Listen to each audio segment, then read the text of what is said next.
My name is Loveleen Bhular and I'll be presenting the module Regulation of Wetlands. Before we start the presentation, a brief background on the definition of wetlands. Wetlands are defined as areas of land that are temporarily or permanently covered with water. They may be natural or artificial or man-made. They may be freshwater wetlands or brackish wetlands. Examples of wetlands include bogs, fens, swamps, marshes, floodplain and shallow lakes.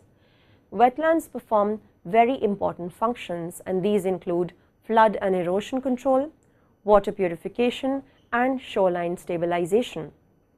However, wetlands are confronted with a number of problems, and these are the result of pollution, hunting, human settlement, agricultural drainage, fishing, wood cutting, watershed degradation, soil erosion, siltation and diversion of water supplies. And one of the main causes of many of these problems is the lack of awareness about the role of wetlands in the ecosystem. The objective of this presentation is to familiarize you with the international legal framework concerning wetlands, the domestic legal framework which includes legislation as well as judicial decisions, and to also introduce you to the domestic policy framework concerning wetlands. At the international level, we have a Convention on Wetlands of international importance, especially as waterfowl habitat from 1971. This is more popularly known as the Ramsar Convention. There are several unique features of the Ramsar Convention.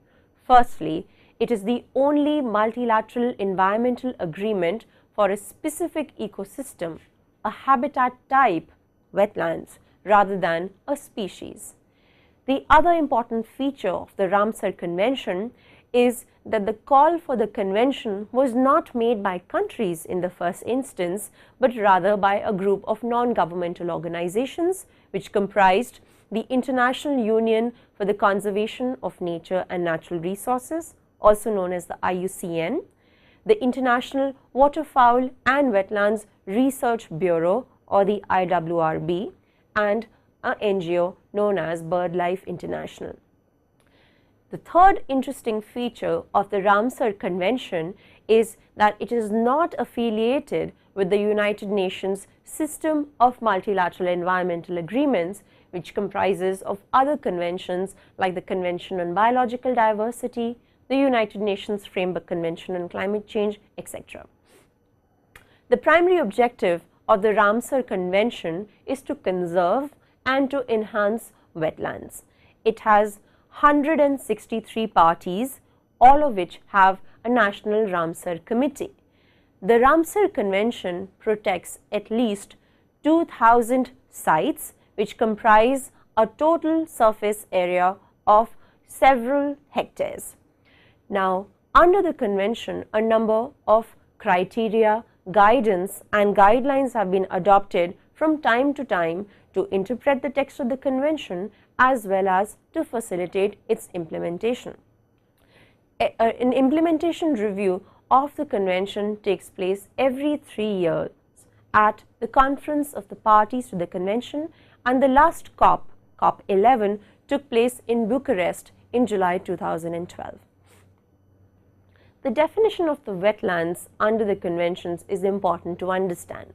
It defines wetlands as areas of marsh, fen, peatland or water, whether natural or artificial, permanent or temporary, with water that is static or flowing, fresh, brackish or salt, including areas of marine water, the depth of which at low tide does not exceed 6 meters. It may incorporate riparian and coastal zones adjacent to wetlands and islands or bodies of marine water which are deeper than 6 meters at low tide lying within the wetlands. It's quite a comprehensive definition of wetlands, but there are certain limitations to this definition. Firstly, it does not reflect the different types of wetlands that exist. Secondly, it does not reflect the dynamic nature of wetlands. For example, we know that wetlands are susceptible to seasonal and time-related changes, and further, it is not always possible to delineate the precise boundaries of a wetland. Unfortunately, these characteristics of a wetland are not reflected in the definition that is included in the Ramsar Convention. Now, under the Ramsar Convention, there is a document known as the Ramsar List, which includes a list of wetlands of international importance which are protected under the Ramsar Convention. This includes 42 different types of wetlands which have been grouped into 3 categories. First is the marine and coastal wetlands. Secondly, inland wetlands, and third, human-made wetlands. There is a criteria for designation of wetland sites under the Ramsar Convention, which divides wetlands into 2 primary groups, Group A and Group B. Group A includes sites containing representative, rare, or unique wetland types, whereas Group B comprises of sites of international importance for conserving biodiversity. In Group B, 2 criteria are followed. One is a general criteria and the other is a specific criteria. The general criteria is based on the species and ecological communities in a wetland, whereas the specific criteria is based on water birds and fish. This list was adopted in 1990 and it was subsequently updated. The parties to the Ramsar Convention are required to designate at least one suitable wetland within their territory for inclusion in the Ramsar List. Now, the selection of this wetland is based on its international significance in terms of ecology, botany, zoology, limnology, or hydrology. But this designation is without prejudice to the sovereign rights of parties. What this means is that although a wetland which is included in the territory of a member country is being included as a Ramsar wetland, the rights of the party concerned over the area of the wetland remain secured. Countries are also free to either delete or restrict a listed wetland on grounds of urgent national interest.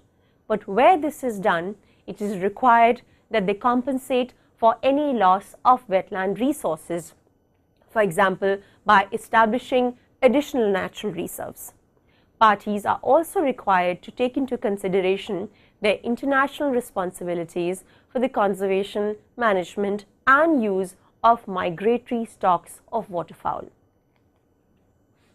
The important concept which is included in the Ramsar Convention is the concept of wise use. Basically, the parties agree to formulate and implement their planning so as to promote the conservation of the wetlands included in the list, which is the Ramsar List, and as far as possible, the wise use of wetlands in their territory. This emphasizes that human use of wetlands on a sustainable basis is entirely compatible with the Ramsar principles and with wetland conservation. It applies to all wetlands and water resources in a party's territory, not only to those sites designated as wetlands of international importance under the convention, but the requirement of the state is restricted to being as far as possible. It's not an absolute requirement. Subsequently, a new definition of wise use was adopted under the Ramsar Convention. What it means is maintaining the ecological character of a wetland, which is achieved through the implementation of an ecosystem approach within the context of sustainable development. Guidelines have been developed under the Ramsar Convention for the implementation of this concept of wise use. The parties to the Ramsar Convention undertake a number of basic commitments. The first is to formulate and implement wetland conservation and their wise use. Second is to establish nature reserves. Third is to endeavor to increase waterfowl populations. And they also to ensure that parties are informed of any actual or likely change in ecologic character of any kind of listed wetlands and then to pass on this information to the Secretariat of the Ramsar Convention. An important record maintained under the Ramsar Convention is the Montreux Record. Basically, this is a register of the wetland sites under the Ramsar Convention which are listed on the Ramsar List, where changes in ecological character have occurred, are occurring, or are likely to occur as a result of technological developments, pollution, or other human interference. The Convention also envisages the provision of financial assistance to improve its implementation, particularly by developing countries and countries with economies in transition.